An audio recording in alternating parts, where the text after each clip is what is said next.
বেশ অনেক বছর পর মানে বলতে গেলে জীবনেও কখনো এরকম আনন্দ এরকম নাচাগানা কখনো করি নাই। আসসালামু আলাইকুম, আপনার সকলে কেমন আছেন? আশা করি সকলে অনেক ভালো আছেন।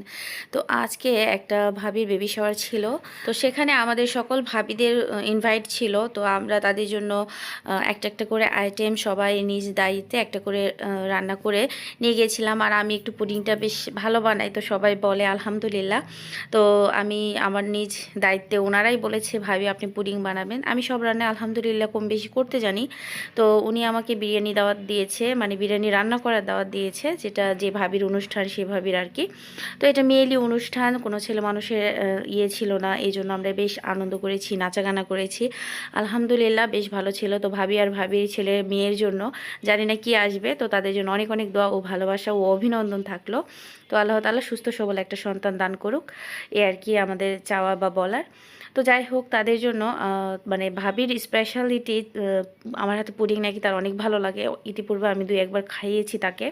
তো যাই হোক, পুডিংয়ের রেসিপি আমার চ্যানেলে দেওয়া আছে, আপনারা চাইলে দেখে নিতে পারেন। আসলে অনেক ব্যস্ততার মধ্যে পুরাপুরি ভিডিও নিতে পারি নাই। তো এখানে ছোট্ট করে একটা ডেকোরেশন করা হয়েছে, ওয়েলকাম বেবি লিখে দেওয়া হয়েছে। আর এখানে ভাবির জন্য স্পেশালিটি, ভাবির ভাবি অনেক কিছু রান্না করেছে আলহামদুলিল্লাহ। মাছ ভাজা, তারপরে চিংড়ি মাছের ভুনা, তারপরে হলো চিকেন ফ্রাই, মানে আস্ত চিকেনটা। আর এখানে কিন্তু বিরিয়ানির জন্য দাওয়াত দিয়েছে আমাকে রান্নার জন্য আর কি। তো আমারও তো ইনভাইট ছিল, আমার যাকে ইনভাইট করেছিল। তো যাই হোক, এখানে কিন্তু আমি তেলে বাদাম আর হলো কিশমিশটা ভেজে নিয়েছি। যদিও আমি আস্ত বাদাম আর কিশমিশ কখনো বিরিয়ানিতে দেই না, আমার কাছে এই টেস্টটা একদম বাজে লাগে। তো ভাবি বলেছিল, তো ওনারা নাকি খায়, তো সেই জন্য তার কথা চিন্তা করে আমি বিরিয়ানিতে আপনার হচ্ছে বাদাম আর কিশমিশ দিয়ে ভালোভাবে একটু ভেজে নিই, তারপরে চালগুলা দিয়ে ভালোভাবে ভেজে নিয়েছি। আর এদিকে কিন্তু যে গরুর মাংসটা বিরিয়ানির জন্য রান্না করা হবে, সেটা কিন্তু যে ভাবির অনুষ্ঠান সে ভাবি সকালে রান্না করে রেখেছিল। যেহেতু গ্যাসের এখন অনেক প্রবলেম, অনেক মানুষের রান্না, তো সব কিছু মিলে একটু প্যারার মধ্যে ছিলাম আমরা সকলেই। তো এই জন্য আর কি আমরা ভাবি হলো রান্না করে রেখেছিল, আর আমি জাস্ট পানির তাকটা দেখে দিয়ে তারপরে আমি চালটা ভেজে রান্নাটা বসিয়ে দিয়েছি। আলহামদুলিল্লাহ খুব একটা খারাপ হয় নাই, মোটামুটি ভালোই হয়েছিল।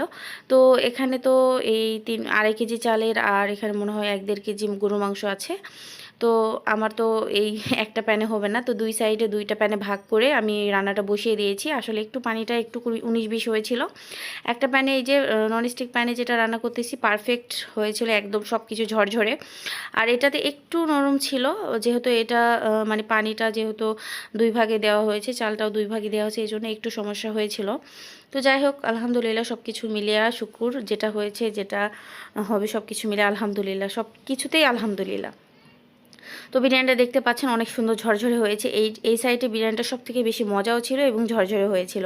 আর ওই সাইডেরটা একটু হালকা নরম হয়েছিল, কিন্তু এরকম হলে বেশি ভালো হতো। আর আমার হাতে সুন্দর মেহেদিটা দেখতে পাচ্ছেন, আমি 2 হাতে কিন্তু অনেক সুন্দরভাবে মেহেদি দিয়েছি। আর এটা আমার ছোট যা দিয়ে দিয়েছে। তো আপনারা যদি ওর হাতে মেহেদি দিয়ে নিতে চান, তাহলে অবশ্যই আমাকে কমেন্ট করে জানাবেন। ব্রাইডাল, নন ব্রাইডাল, সেমি ব্রাইডাল, যা যেভাবে পারবেন মানে দেওয়ার ইচ্ছা থাকবে, অবশ্যই আমাদের বলে রাখবেন। তো যাই হোক, আজকের ভিডিও এই পর্যন্ত। ডেকোরেশন সব কিছু কমপ্লিট। তো দেখার জন্য এই ভিডিওতে, আল্লাহ হাফিজ।